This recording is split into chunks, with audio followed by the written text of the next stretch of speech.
Perkenalkan, nama saya Yansen Wanma, mahasiswa Stek Pengguru Tani semester 4D Jurusan Pendidikan Agama Kristen.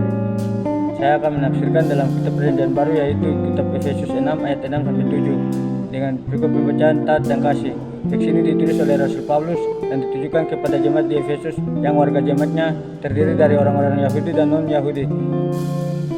Teks ini sangat sulit karena dipengaruhi oleh konteks budaya historis yang merupakan pusat paganisme, di mana kuil Diana dan Dewi Artemis merupakan salah satu keajaiban dunia yang merupakan raksasa keagamaan yang menjadi pusat penyembahan berhala.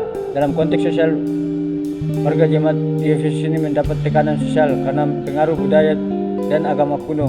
Sedangkan dalam konteks ekonomi, Efesus merupakan kota pusat perdagangan perintis pengindustrian di bidang pertanian yang sangat kaya, yang mempengaruhi pola pikir mereka untuk bekerja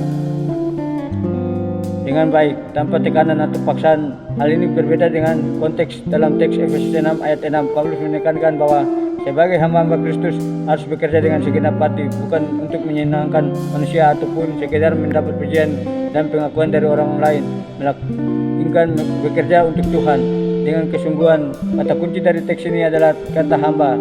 Kata ini berasal dari bahasa Yunani, yaitu doloi, yang artinya budak atau pembantu rumah tangga, yang ketika tuannya memerintah budak dia melakukan pekerjaan dengan baik.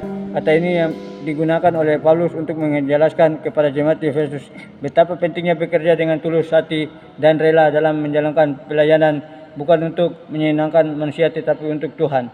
Jadi kedalaman rohani prinsip dalam ayat ini yaitu bagaimana seharusnya kita melakukan pekerjaan kita, terutama dalam konteks pelayanan dalam gereja atau dalam konteks pekerjaan kita sehari-hari, sesuai dengan teks kita sehari Efesus 6 ayat 6 sampai 7, ataukah berbeda? Makna dari ayat ini bagi saya menasihati saya untuk bekerja dengan baik, bukan untuk menyenangkan hati orang yang melihat saya bekerja, tetapi untuk memuliakan Tuhan lewat sikap saya. Bagi kelompok gereja, ayat ini menasihati hamba-hamba Tuhan untuk melayani warga jemaat tanpa memandang latar belakang sosial,